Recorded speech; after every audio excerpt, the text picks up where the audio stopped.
السلام علیکم، میں حکیم فیصل ہوں اور آپ کلیم دوحانہ یوٹیوب چینل دیکھ رہے ہیں۔ ارق النساء، لنگڑی کا درد، بہت آسان اور سیدھا سادہ علاج ہے اس کا جو آپ کو بتانے لگا ہوں۔ یہ بیماری جو ہے یہ دائیں یا بائیں دونوں طرف میں کسی ایک طرف ہو سکتی ہے۔ یہ کولے کی ہڈی سے لے کر کولے کی ہڈی سے شروع ہوتی ہے اور گھٹنے تک یا پاؤں تک جاتی ہے، پاؤں کے انگوٹھے تک چلی جاتی ہے۔ درد ٹیسوں کی شکل میں ہوتا ہے، دوروں کی شکل میں، اور ایک وقت ایسا آتا ہے کہ بندہ جو ہے وہ لنگڑا کے چلنا شروع کر دیتا ہے اور بستر پہ پڑ جاتا ہے۔ تو علاج اس کا ہو جاتا ہے، تھوڑا مشکل ہے، لینتھی ہے، لمبا ہے، لیکن آپ کوشش کریں گے تو انشاءاللہ آپ جلدی ٹھیک ہو جائیں گے۔ وجہ بادی اشیاء کی زیادتی، کثرت جماع، شادی شدہ لوگ جو ہیں وہ ازدواجی تعلق سے کم کریں، اس سے پرہیز کریں، اور بادی اشیاء آلو، مٹر، گوبھی، چاول، بینگن وغیرہ یہ سب کچھ بند کر دیں۔ کھانے کے اندر جو کا دلیہ استعمال کریں، لوکی، ٹینڈا، کدو، مولی، گاجر، شلجم یہ استعمال کریں۔ اور نسخہ میں بتا رہا ہوں، بنا لیں خود۔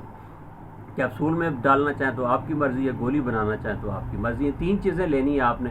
مصبر 20 گرام لے لیں، حریر کا چھلکا یہ 20 گرام لے لیں، اور سرنجہ شیریں حکیم کی دکان سے مل جائے گی، یہ 20 گرام لے لیں۔ ان کو آپ ڈبل بھی کر سکتے ہیں۔ کوٹ چھان کر اس کا پاؤڈر کریں، بڑے سائز کے کیپسول 1 ملی گرام والے بھر لیں۔ ایک کیپسول صبح دوپہر شام کھانے کے 1 گھنٹے کے بعد پانی کے ساتھ استعمال کریں۔ انشاءاللہ ثم انشاءاللہ 1 ماہ استعمال کرنے سے آپ کو بہت زیادہ فائدہ ہوگا۔